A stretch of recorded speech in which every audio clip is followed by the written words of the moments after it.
no Instituto Bíblico em Roma. Entretanto, mais que pela exegese dos livros sagrados, eu me interessava há muito tempo pela tradição dos cristãos do Oriente. Eu já tivera em Roma, relata o padre Brini, a oportunidade de poder estudar um bom número de mosaicos bizantinos e aproveitava as férias escolares para conhecer aquelas existentes em Ravenna. Faltava-me visitar um lugar de forte influência bizantina, Veneza. Ao concluir meus estudos e voltar para a França, decidi fazer um desvio em meu roteiro e passar pela cidade dos Doges. De carona, como sempre, pois não dispunha de recursos financeiros para ir de trem, mas não me arrependera do esforço feito. Ao visitar a célebre abadia beneditina de San Giorgio de Maggiore, encontrei como por acaso um estranho monge, o padre Peregrino Ernetti. Ele esperava seu vaporeto no pequeno cais que existe bem em frente ao monastério. Eu também estava esperando, não me lembro mais com exatidão como começamos a conversar. Com certeza algum comentário altamente filosófico sobre as irregularidades do clima ou das embarcações. Mas o fato é que ele acabou perguntando, mais por gentileza do que por verdadeiro interesse, de onde eu vinha e qual o motivo da minha presença em Veneza. O padre Ernetti havia estudado tantas línguas estrangeiras quanto eu.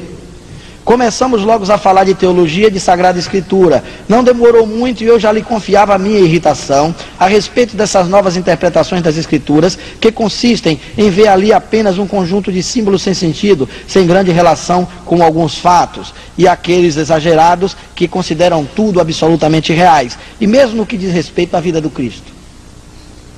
Ele me disse então algumas palavras a respeito de um aparelho misterioso que poderia silenciar todos aqueles belos discursos. E acrescentou: veja, o senhor terá que ensinar em breve em um grande seminário. O padre Brini acabava de se formar. Então, caso tenha tempo, vá me visitar no monastério amanhã à tarde. Falaremos a respeito de tudo isso com mais calma. No dia seguinte, peguei novamente o vaporeto rumo à pequena ilha de San Giorgio. Bastante intrigado com o que me esperava, se eu soubesse, argumenta padre Brini. Aqui está mais ou menos o resultado daquilo. Tudo começara, como já mencionamos anteriormente, com o extraordinário incidente ocorrido no Laboratório de Física Experimental da Universidade Católica de Milão, envolvendo o padre Gemelli Ernetti, que filtrava cantos gregorianos para a eliminação de harmônicos. O padre Ernetti, que é também um cientista diplomado, tanto em física nuclear quanto em línguas antigas, imaginava o que deveria acontecer com esses sons, uma vez eliminados em seu trabalho. Desapareceriam verdadeiramente? Seriam reduzidos do nada ou simplesmente seriam eliminados da gravação? Era-lhe evidente que esses sons deveriam continuar a subsistir em algum lugar, mas se isso acontecia com aqueles sons, deveria ter acontecido também com todos os sons do passado, de todas as épocas, e caímos então na hipótese formulada por George Shepard. Padre Ernetti discutiu com outros físicos. Como ele era muito bem relacionado, criou pouco a pouco em torno de si uma equipe de cientistas que, em segredo, se lançaram nessa aventura fantástica, localizar os sinais do passado. Nascia o cronovisor. Quem descobriu o cronovisor? Pergunta padre Brini. Nós éramos muito, relata o padre Ernetti. Firmei um dos seus discípulos, Fermi, e um dos seus discípulos, Henrique Fermi, foi um grande cientista, um prêmio Nobel japonês, um cientista português e Wernher von Braun, que se interessavam muito pelo assunto. Veja que a equipe era de titãs da física daquele tempo e tinha outros pesquisadores que o padre Brini revelou o nome.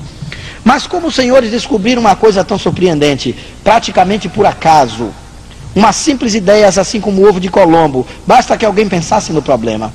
Mas então, algum dia, poderá também alguém chegar a essa descoberta? Não acreditava o padre Ernetti, seria quase impossível.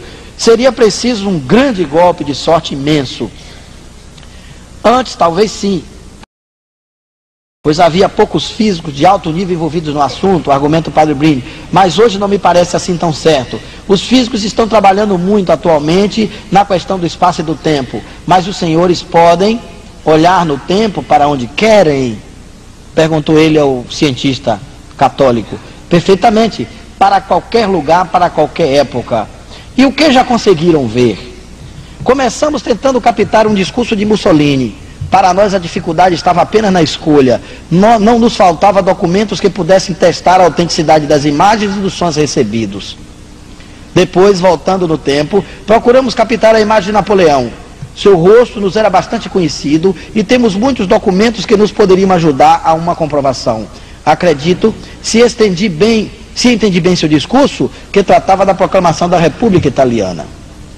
Voltando ainda mais o tempo, sempre do conhecido para o desconhecido, captamos várias cenas da antiguidade romana. Uma cena do mercado de frutas e legumes de Trajano, um discurso de Cícero, um dos mais famosos, a primeira Catilinária.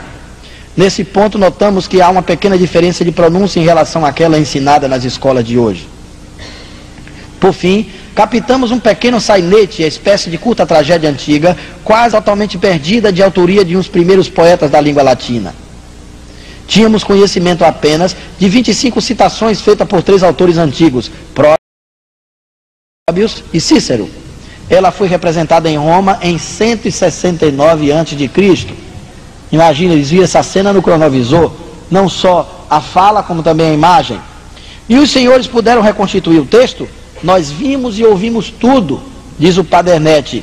O texto, os coros, a música. Aliás, eu publiquei o texto integral dessa tragédia. Trata-se de uma época apaixonante na qual o latim, sob a influência do grego, desvencilhava-se das formas dialetais e populares para